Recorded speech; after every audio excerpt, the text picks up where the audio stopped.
Well, the band's still playing in the background, and we're over still on the finishing straight by the aircraft bombing shelters. And we have a 1949 Cadillac Coupe de Ville. I've just read it off the board, so that's how I know what it is. And we've got Graham, who's going to tell us a bit more about the car. Hi, Graham. Hello.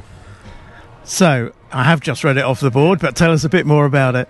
Yep, there was only just over 2,000 made in 1949, and the Coupe de Ville was a pioneering car in America because it was the first of the overhead valve engine and also no B-post.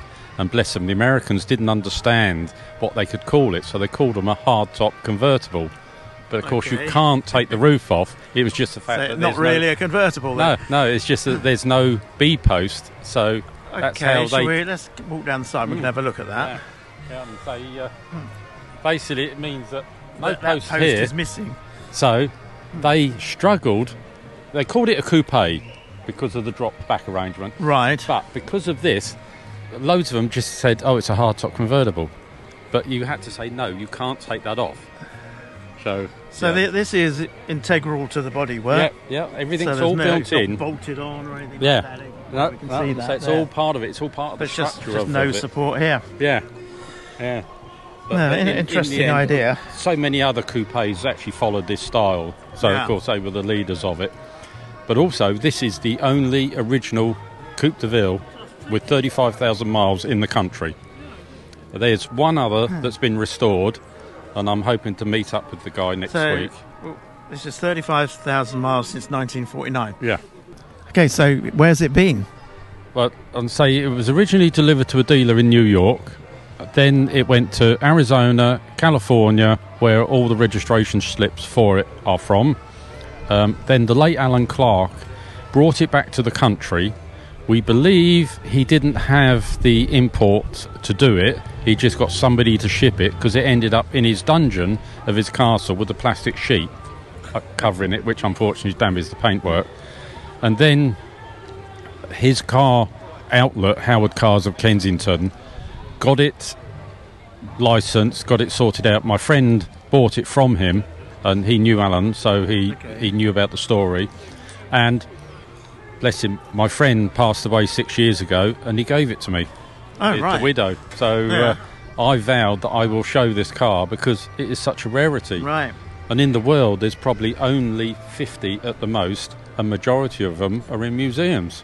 You probably don't get too many that have been in a dungeon of a castle. No, definitely not. No. That's an interesting story. And you can actually drive this as an everyday car because it does just over 20 miles per gallon. All right.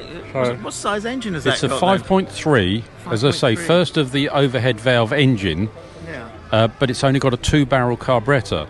Okay. Not like majority of the others from 52, 53 onwards. Yeah. They put 4 barrels on it, so it cut it down to 6 miles per gallon, 8 miles per gallon.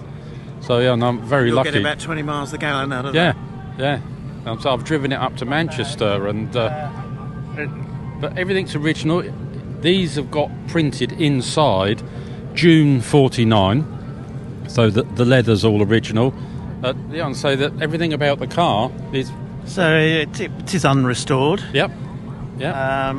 It shows a bit of patina. Yeah.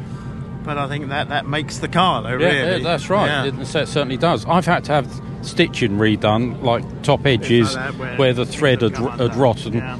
But no, other than that, even the mount's nest that was in there when I had to redo the foam on the base, that looked like it had been in there for quite a few years as well. Okay. Didn't have any occupants then? No, luckily, and it was only one little area that they were at, so didn't do any damage anywhere else.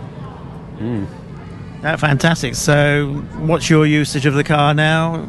I vowed when it was given to me that I was going to show it as much as possible. Okay. And this year I've driven it to Tatton, to Stars and Stripes. I've driven it to Blenheim Palace for Rally of the Giants. I've driven it here to Brooklands. I live on the south coast. Okay. And I just grin every time I drive it. And I'll even just every other week, as long as weather permitting, I will just go out. I just think just go out, drive it around a bit. It's got to be used. Really. It's got to be used. It's not a museum car. it is. Well, I think these sort of cars are. You're right. They do need to be out on the road. They do need to be coming to shows like this at Brooklands, where people can see them and enjoy them. Well, its very first outing with the previous owner was to here 31 years ago. Really? Yeah. And I wanted to come last year with his widow to celebrate 30 years. Yeah. But unfortunately, of course, it was cancelled. We couldn't do anything. No. So, and say now, this year, I thought I will. 31 I'm bringing years it. later, we're back at Brooklands again. Yeah. Brilliant. Well, lovely to see it here, and people have been looking at it all day. We've got a lot of people looking at it already here, so I'm sure they're enjoying it. Really good location for this show as well. I shall come back again. That's very good. Yeah. Thank you very much. Thank you very much, Graham. Okay, welcome. Cheers.